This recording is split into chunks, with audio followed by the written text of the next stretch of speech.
I don't think anybody in this debate can name me a high-ranking elected Democrat who has called Donald Trump Hitler. When did Kamala Harris call Donald Trump Hitler? October of 2024, Kamala Harris said on the campaign trail, Donald Trump vowed to be a dictator on day one. His former chief of staff said he wanted generals like Hitler's. Donald Trump openly admires dictators, including Adolf Hitler. Last October, that was said on the campaign trail from the Democrat. Kamala Harris said this during the campaign.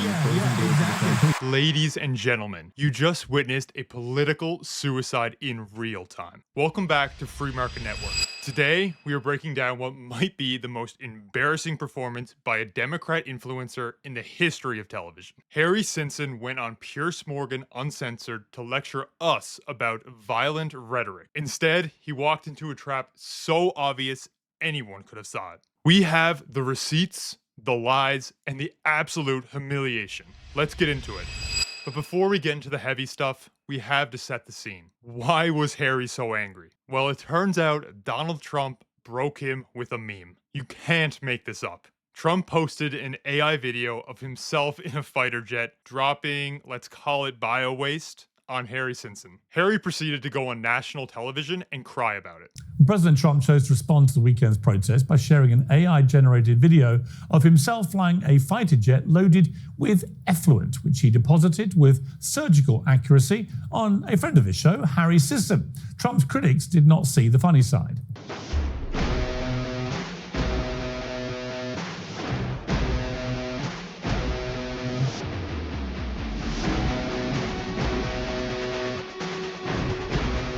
Imagine being so triggered by a Top Gun poop meme that you go on Piers Morgan to scream about the French Revolution. This is exactly what happened. Harry tried to claim that he is the victim of violence while simultaneously defending the most violent rhetoric imaginable. And that brings us to lie number 1, the myth of the violent right. Harry's quick to start the show off by claiming that studies show the right is more violent. He does this to gaslight you into forgetting the last 4 years of American history.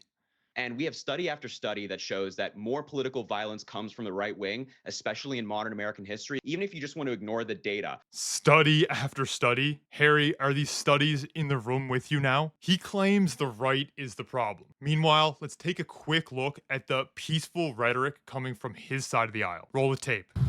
I'd like to punch him in the face. Take Trump out tonight. Blowing up the White House. Where is John Wilkes Booth when you need him? Where is John Wilkes Booth? But sure, Harry, a poop meme is the real danger to democracy. The reason they continue to use these vague studies is because they looked at a specific incident, like the assassination attempt on Trump. Their narrative falls apart, but it gets crazier. Harry actually tries to defend guillotine rhetoric next. This is where the segment goes off the rails. The panel calls out the left for using the phrase "no kings," which is a reference to beheading monarchs. Most normal people would say, yeah, maybe we shouldn't say that. Not Harry. Harry decides to give us a history lesson on why Robespierre was actually misunderstood.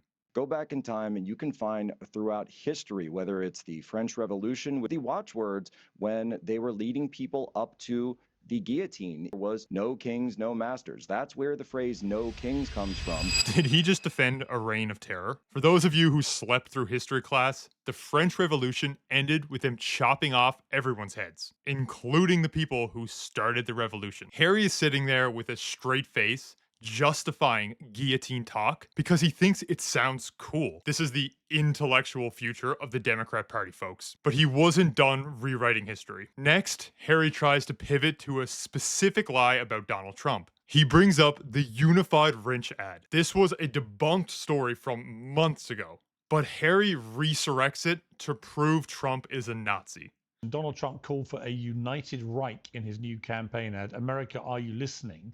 Trump is telling us what he wants, and he's referencing Nazi Germany while doing it. It's unacceptable. He must lose in 2024. Okay, let's stop right there. We need to fact check this because Harry is lying by omission. The Unified Reich text was a tiny blurred headline on a stock template of an old newsletter that a video editor used. It wasn't Trump's words. It wasn't a manifesto. It was a stock graphic error that was deleted immediately. But listen to how he frames it. He tries to put it like Trump was calling for it, and then watch what happens when the panel asks him about Robert De Niro explicitly comparing Trump to Hitler. Well, I'm going to work backwards. I'm going to start with mine and then talk about what De Niro said. In that ad that Donald Trump posted, the words unified Reich were on a newspaper that appeared in the ad. So if the Trump campaign is putting that in an ad, I think that deserves to be called out. What Robert De Niro said. I think what Robert De Niro said is a little distasteful. I think he certainly could have worded it better. Did you catch that? Trump's accidental stock graphic is calling for a Reich,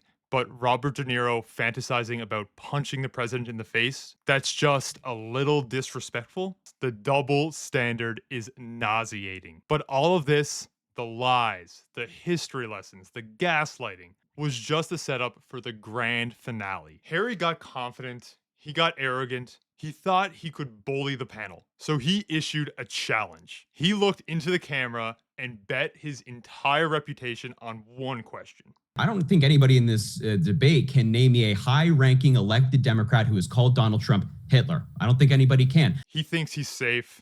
He thinks, oh sure, the vice president didn't say it directly. When did Kamala Harris call Donald Trump Hitler? October of 2024, Kamala Harris said on the campaign trail, Donald Trump openly admires dictators, including Adolf Hitler. Is that high enough ranking for you? You guys supported her for president. Exactly. Exactly.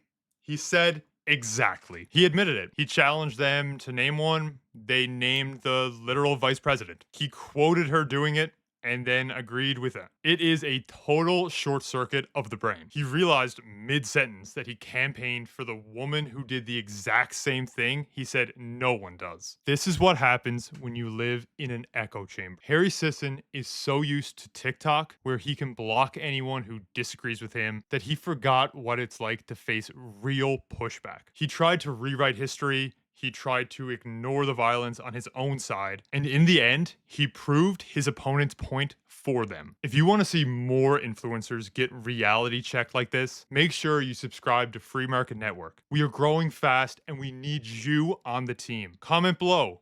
Was this the worst debate performance you've ever seen? It's in my top 5. Thanks for watching. I'll see you on the next one.